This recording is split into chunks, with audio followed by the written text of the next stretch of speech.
And welcome to another edition of Working for Charities. I'm Trip Mitchell, and I'm joined by two guys who have given so much to this community over the last 25 years. Randall Carlisle, newsman. John Absey, formerly the Bear. And you guys have worked with great organizations. Randall, it's got to be pretty special to live in Utah. My face is more well known than his, though, right? Yeah, nobody wants to see this. No, but they want to hear it. Yeah. But you guys both, having worked with such great organization, it must make it feel just being special, being a Utah. And Utah is a special place. I mean, people give so much of their time and their money, and it's just a charitable state where people care about each other. And that's one reason why we're doing this program. And I think I've seen national statistics that we're the most giving state in the nation. And everybody wants to help, no matter what the project.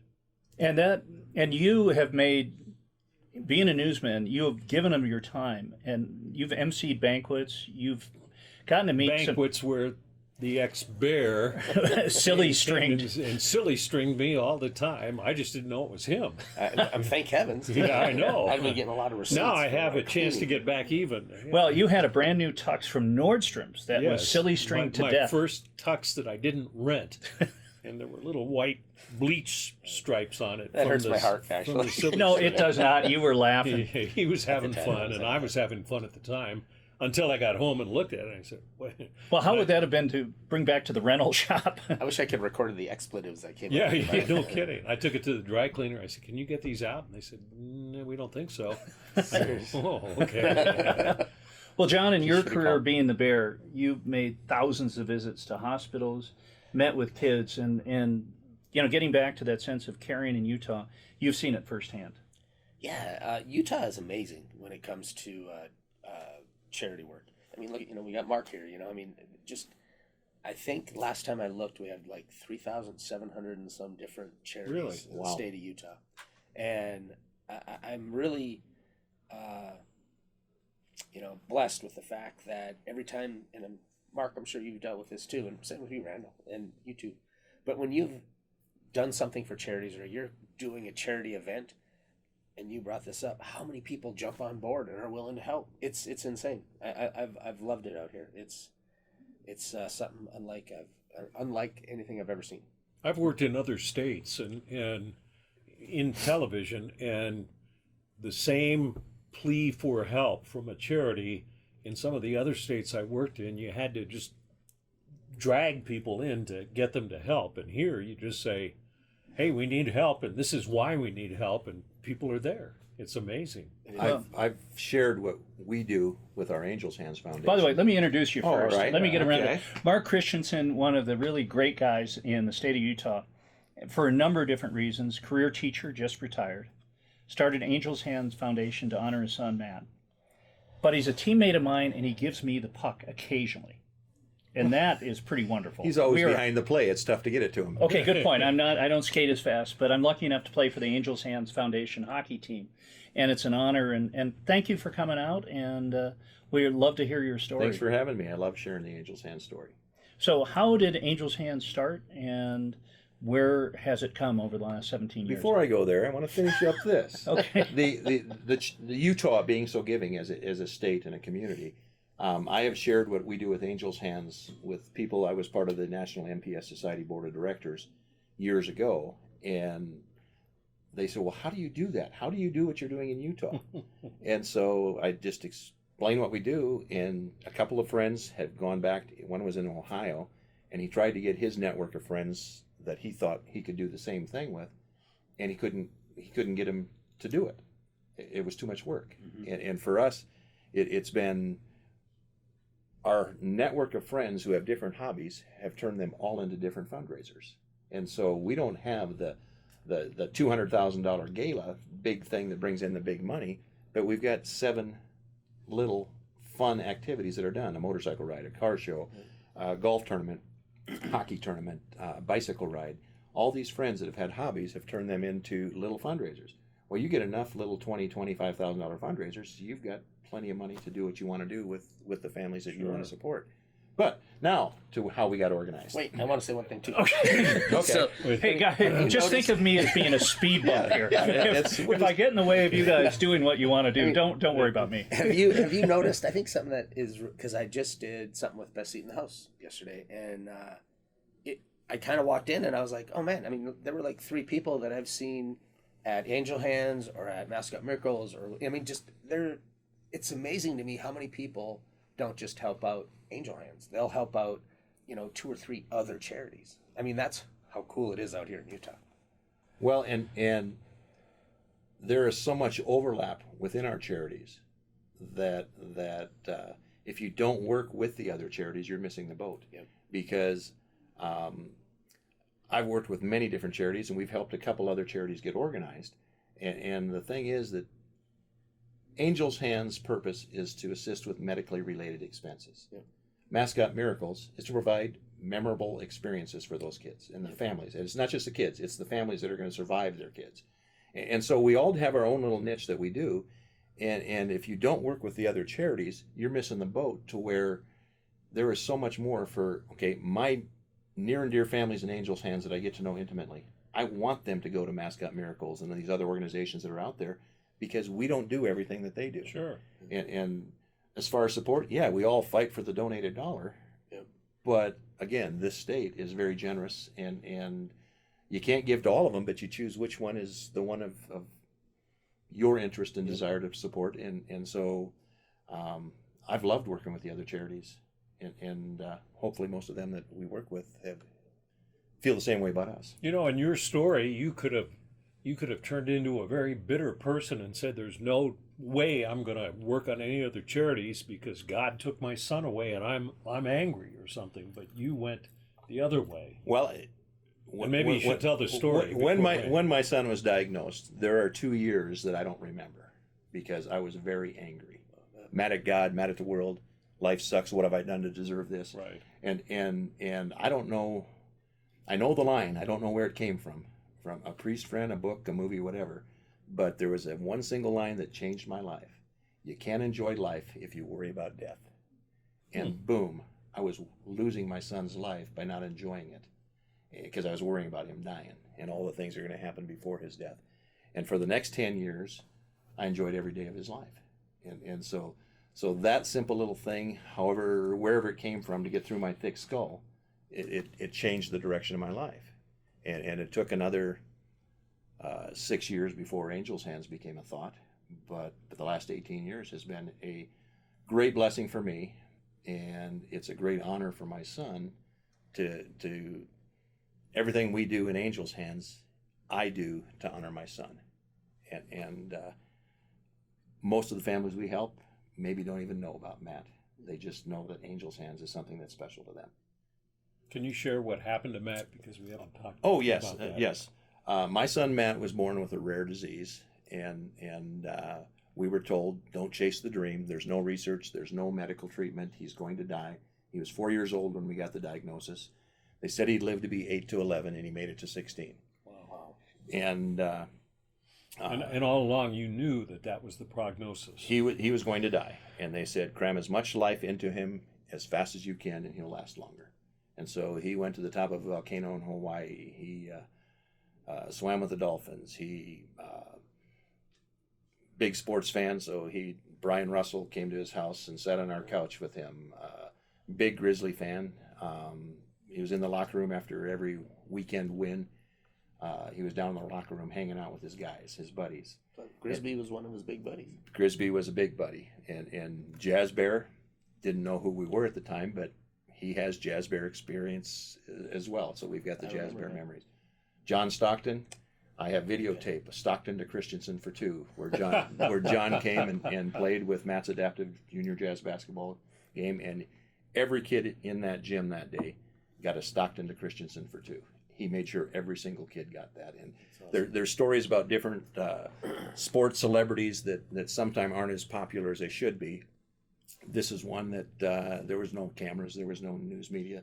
Nobody even knows these stories other than those of us that were there. And so I've been blessed with a lot of experiences riding Matt's coattails, and now hopefully we're continuing to honor him by all that we do with Angel's Hands. So now you have 600 families that you work with in the year 2019. Yes. In 2001, when we started, we worked just with MPS disorders. Mucopolysaccharidosis was my son's disease, and MPS for short, and there's several different forms of it. There were 10 families in the state of Utah that were living with MPS. So that is where we started in 2001. We have over 600 families in our databases with probably over 200 different rare medical conditions. Wow. And so I couldn't even begin to tell you what most of them are. When families reach out to Angel's Hands and they tell me what their child has, I listen, but in reality, I'm not a medical person and it means nothing to me. And so we get them involved, we see what we can do for them, and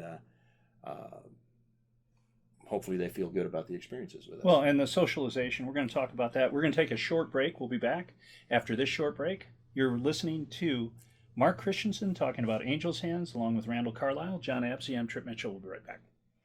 Welcome back to Working for Charities. John Absey, Randall Carlisle. I'm Trip Mitchell. Our guest, Mark Kristensen from Angel's Hands Foundation. And you've talked in the past, I've seen you speak, and you're so passionate. One of the great things about the foundation is families get a chance to be with other families fighting the same challenges. And that in and itself is just pretty amazing. Well, and a lot of what we do happened with our evolution, so to speak. Our mission is to improve the quality of life for individuals with rare and undiagnosed medical conditions, and it's meant to be medically related expenses. 3 years into our journey, at one of our at the motorcycle ride, a news media person was there, and they asked one of our moms, "What does Angel's Hands mean to you?" And they said they let us be a normal family, if only for a few hours at a time when we get together. Prior to that interview, we would bring our families together 2 or 3 times a year when we as an organization had information we wanted to share with them. We didn't think about what it was doing for them. Now we do 8 or 9 fun things a year to bring those families together. And it's not about us sharing any information, it's about them networking with other families. And I think that one of the greatest stories that highlights that is last year I had a business that had donated money to us, and I was going to give their HR people a plaque. And they said, "Oh, we'd like you to come and present that to our whole committee." And then at this activity, this child was down on the ice. It happened to be at our hockey tournament, putting medals around the winners' necks. And this guy from the company says, "He works at my company." And so I had Yolanda and Manny come and talk to the HR people, not me, because I can tell the story, but it doesn't mean anything compared to what it means when you have a family. And she told the story about they got a wheelchair ramp. She never could go to school because they couldn't get her wheelchair in and out of the house. And Angel's Hands helped them get a wheelchair ramp. Oh, that's awesome. And it wasn't even us. It was the Kyle Korver Foundation that did that. But through the network of working with other Angel's Hands families who had worked with the Kyle Korver Foundation, they all got together. But they credit Angel's Hands for getting their wheelchair ramp, even though we indirectly brought the families together and the forces together, but we didn't do anything for that. Then she talks about the van conversion kit that Angel's Hands put in their van, and she gets to go shopping with her mom like other teenagers. That's cool. And then she talked about, my dad works hard, but we don't have a lot of money, but I know every month, here I go, every month we get to know that we're going to go see our friends. I have friends in wheelchairs that I see once a month at Angel's Hands activities, and we look forward to going and spending that time. And so the family aspect of these gatherings, these get-togethers, is something that has become so important to all of us. Families, people that work so hard in Angel's Hands to make it all work. But I know firsthand that my son didn't just live with his disease. My wife and I didn't live with his disease. My daughters also lived with the disease. So everything that Angel's Hands does is marketed and geared for the entire family, because it's a family problem when you're living with these special circumstances. So We'll bring a box of Kleenex next time. well, Okay. it's Trip has been around me, and I don't talk about Angel's Hands without emotion somewhere stepping in. And years ago, I came to the realization that that's my Matt just telling me he's here with me. And you've met some amazing people in this journey, 18 years. And you mentioned John Stockton. That's an example of someone who did so much good in the community, but never wanted any credit. There are a lot of He people. hated publicity. I mean, worked in the news media then, and he was the last one who wanted to say anything to the media all the time. So, I mean, you knew him a lot better than we did. Oh, John was amazing. I mean, and I kind of understood what he was trying to say. He always downplayed. I mean, here he is, a Hall of Fame NBA basketball player, but he just called it his job. And he's like, I'm just doing my job like anybody else, you know. And he didn't understand why, you know, he was any better. That people looked at him that he was any better than anybody else. And that the you know, how humble he was, and just you know, such a good family man. It was really impressive to be around him. And I was lucky enough to work with Make-A-Wish almost 30 years ago, northern Utah, and we did a wish for one of our children with Isaiah Thomas, who had a bad rap throughout the basketball world, great player of the Detroit Pistons, but he literally took 3.5 hours with this child, 3.5 hours prior to a game, and just spent time. And so the amount of heroes that are out there in the community that are helping out is pretty inspirational, and a lot of times it's people you'd never suspect. Yeah. There's goodness in a lot of people. Well, and we're kind of focusing on celebrity status at this point, but that goes through all the charity work that you guys have done with. To me, the heroes are, okay, that group of people that organized my motorcycle ride, the group that's putting together our car show for this weekend. I mean, they're all unsung heroes because, for the most part, none of them are even recognized for the work that they do. Nor do they want it. And they don't want it. And they're out there, and they're doing what they can to improve the community and the lives of those in our community. And so for me, okay, I'm the face of Angels Hands, but I'm embarrassed quite often by, okay, I've got to get up and I've got to receive this plaque, or I get recognized and the pats on the back, but none of it happens without the generous support of all of those people that work with Angels Hands. Well, let me ask you a tough question here. You lose people that you love in Angels Hands, and children pass away, people pass away. How tough is that for you, and does that ever make you waver in your commitment towards Angels Hands? It probably reinforces it. I've shared with you, we lost a child this week, and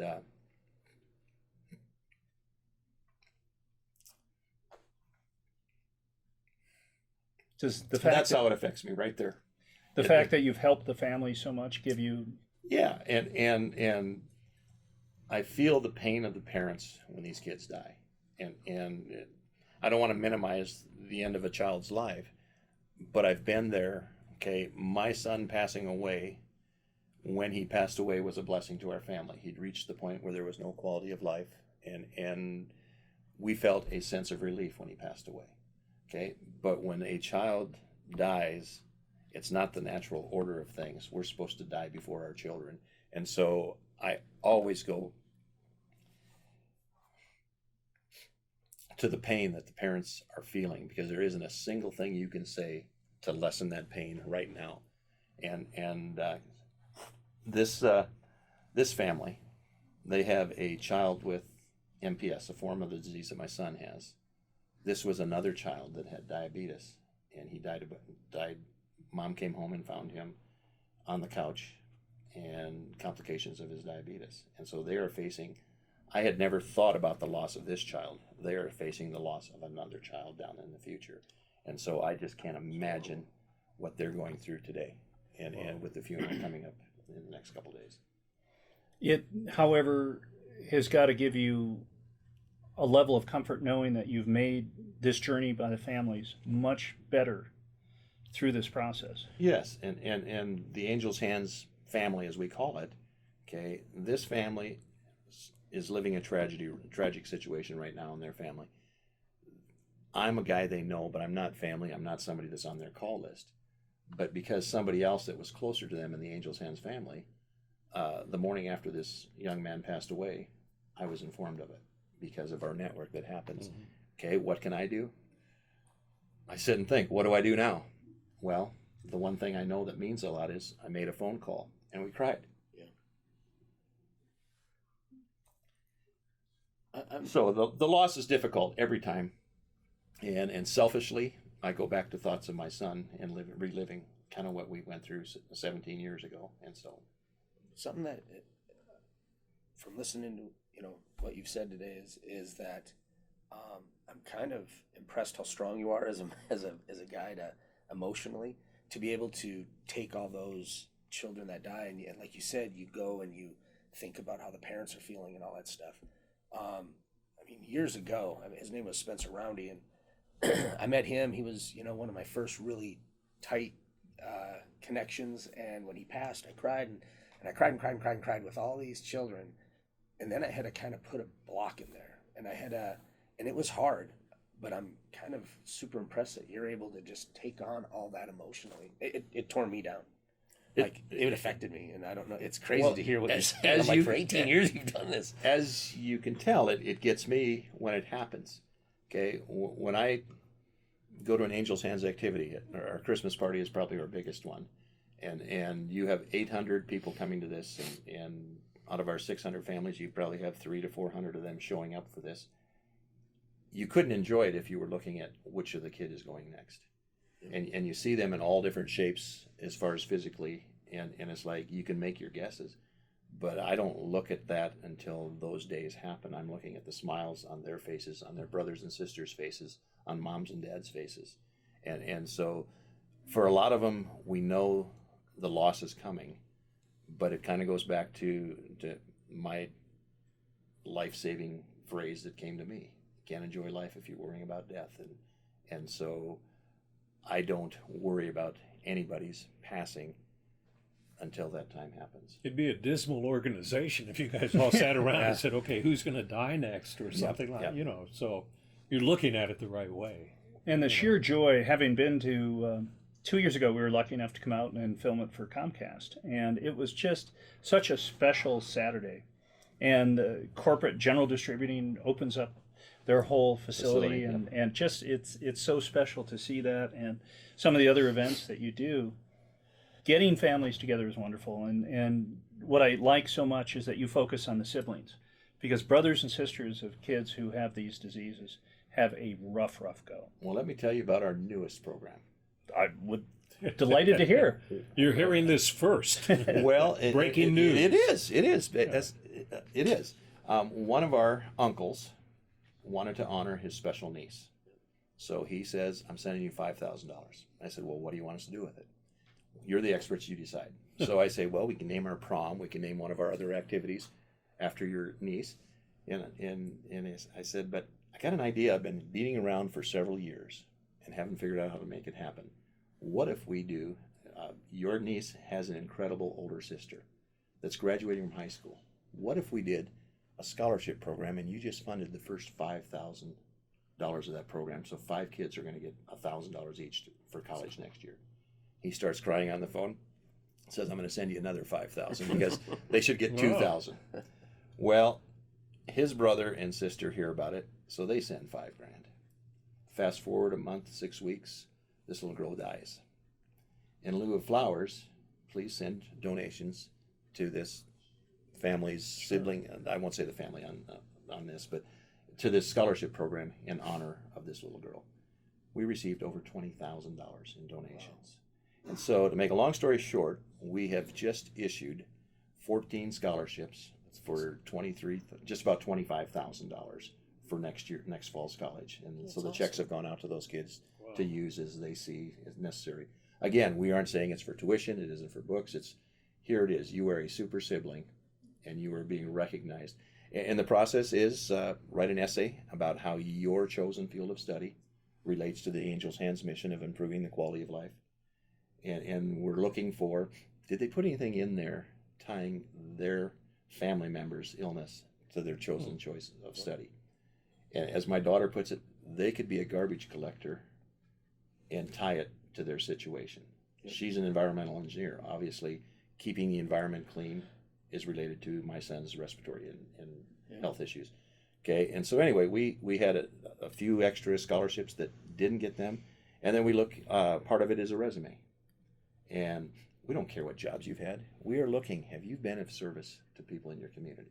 And if you do, you're getting, and Cassie's an engineer, so she came up with this formula that, okay, you're getting X number of points for this and X number of points for this, and then of course there's I was never the good student, so I did not want anything in there for grade point. But, Yeah. but my daughters trumped me, and they said, no, they have to be serious students. And so 3.0 is the minimum, and you got additional points based on how high your grade point was in high school or if you're already I know in college. this makes you really proud, and just Angels Hands in general, you've done such an amazing job.